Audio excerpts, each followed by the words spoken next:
Welcome back, everybody. You guys kept asking me to do a video about margin, explaining how I understand it to work, and so this is going to be that video about what margin is. So in this video, I'm going to talk about what margin is. Going to use the stock example because I think it's the easiest way to explain what margin is, and then we'll talk about how it works with options, and then we'll talk about portfolio margin a little bit later as well. We're talking about some of the benefits of using margin, as well as some of the downsides. We'll briefly touch about margin calls, and then I'll talk about margin ratio, which is what I use to help determine my risk factor moving in my portfolio. And just remember, I'm not a financial advisor, so be sure to check with your brokerage on their rules of margin because, well, quite frankly, every broker can set up their own rules. There's like a minimum requirement, and then the broker can make it a little tighter than what they want for their rules to be. So first off, what is margin? The quick answer is it's a loan. The broker will give you additional cash to borrow that you can invest and try to make bigger returns. And for doing that, they get paid margin interest, which is just money that you pay them. It's the interest of getting the loan, basically. Most brokerages give you 2-to-1 buying power. So if you invest $5,000, they'll give you another $5,000, meaning that you can buy $10,000 worth of stock. And then if the stock moves up, you get bigger gains because you're leveraged as a result of using margin. That also means that if the stock goes down, you lose money quicker because you're leveraged. Now, something I like to think about is what does the other party get out of the deal? And in this case, that question is, what does the broker gain by doing this? And the answer is quite a bit. Like, it's a really good thing for the brokers. Think about for yourself, like, what is the safest investment that you can make that'll give you the best return you can with very little risk? For me, I think about savings accounts. So right now, that's like what, 0.5% a year, maybe 0.75% if you find some high interest yield savings account.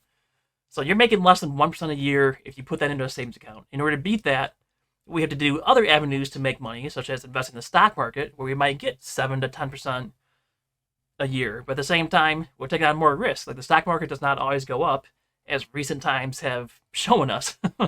So why does the broker do this? Well, because it's a very low risk investment for them, and they get some pretty insane returns. TD Ameritrade, for example, will charge you almost 10% interest for giving you a margin loan. That's relatively safe money, and they're getting 10%. Like, the equivalent risk for us, we only get 0.5% in a savings account. Like, this is just free money for them. Like, the broker is not looking to make you go bankrupt, get a margin call, any of that. Like, if anything, they want you to succeed, so you continue borrowing money, so they make all this easy money. Because when you do lose, you're not losing their money, you're losing your money first. And then if you somehow manage to lose more money than you have, and you dip it into the money that you borrowed from them, like, you still owe them that money. So, like, it's a relatively low risk thing for them, unless you somehow beat their systems to over leverage beyond what they intend. And this is what the brokers get. So, like, they make their money off of you from doing this, which is fine. And as long as you can beat these interest rates for the margin that you're borrowing on, it can be a good thing for you too. So as long as the investments that you are going into make more money than the interest rate that you're being charged, then this can be a beneficial thing for you too. This is why you see some people doing the QILD infinite money glitch, and they're moving to Interactive Brokers to do this because of the interest rate being so low.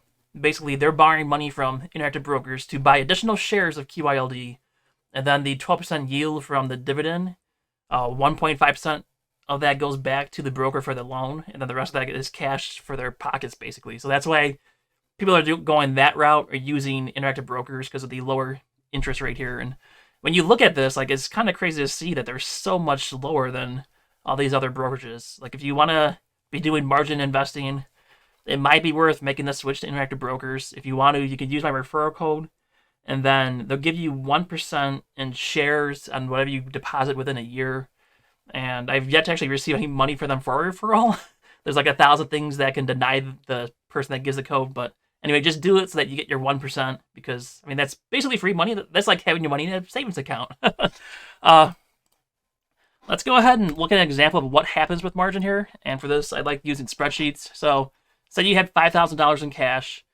that would give you $10,000 in buying power, because most brokerages would give you 2 to 1. Interactive brokers would give you 4 to 1, and then even up to 6 to 1 with portfolio margin.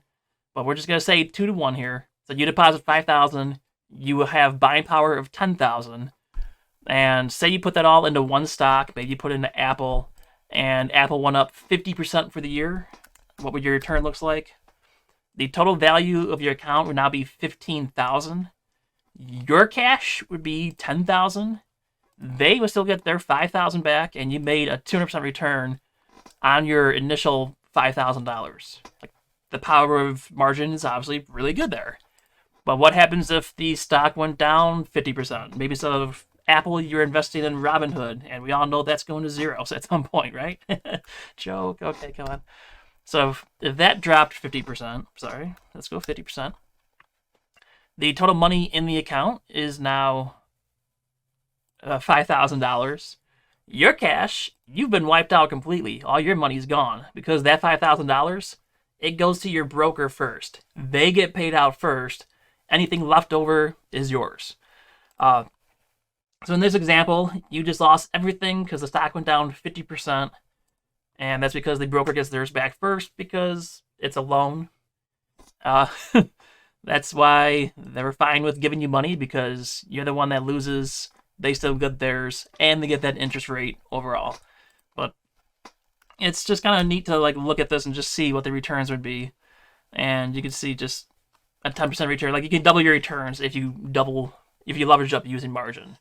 Now, I hope this example here made it clear that like margin can be beneficial, but it's also a double-edged sword. Like, even though you can win quicker, you lose quicker as well if stuff moves against you. So take your time before you go and use margin. Make sure you know your strategies will work, kind of thing. You've done some back testing and all that good stuff, and you feel very confident before you start dipping into margin.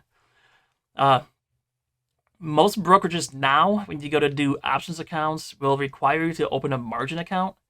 And that's okay, because that lets you day trade quicker. Like, if you had a cash account, you'd have to wait the 3 days for the trades to settle before you can use that cash again. With a margin account, you can now trade quicker with it.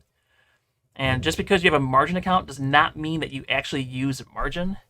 So if you have $5,000 and you only buy $5,000 worth of stock, you're not using margin even if you're in a margin account, so you're not being charged interest. So that's just something to think about. Like, even though you have a margin account, doesn't mean you have to use it, or use the margin, I mean. All right, so now we're looking at my actual account that I do my trading in, and we're going to look at some of the things with margin that's going on here. So at the top here, you can see my net lick. That's how much my account is worth. It's $215. My maintenance, this is the amount of equity that I need to have in the account, or cash balance even, in order to maintain the positions I have on. So I need to have my entire account to be worth at least $58,000. Otherwise, they'll start closing positions to cover their butts, essentially. So when you put on a new trade, you have a margin requirement for that trade, and that gets added together. If your account cannot handle the amount of stuff you have on, or if your collateral is not enough to cover this, that's when you can get a margin call, or the broker has the ability to just close positions to bring this back into check. When putting on new trades, you can quickly see what they look like. Now, I have portfolio margin, and that is risk-based margin. So basically, the more diverse that my portfolio is, the less risk any individual position has. So the requirement is significantly less than when you have a regular T margin account. And it's sometimes stinks to see, but like, when you have more money, like, the game just gets easier. You get access to more stuff. So like, if you have $2,000, congratulations, you can have a margin account. You get to 25,000, congratulations. You don't have to worry about day trades, the 3 round trips in a day kind of rule.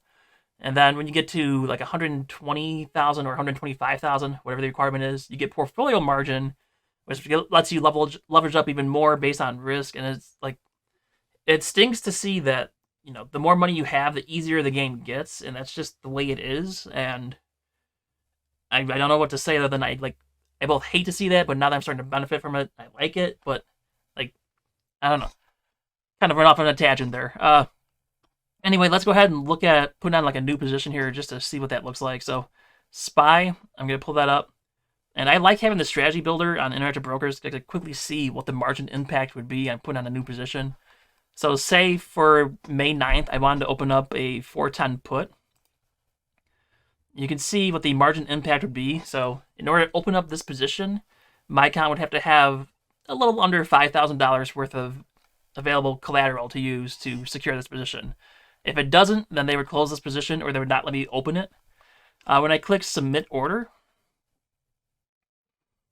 I love this little window here because it just kind of lets you see everything quickly. You can see the credit that I received for selling this put. And then over here, you can see the margin requirements here. Initial margin is the amount of margin room you need to put on the position.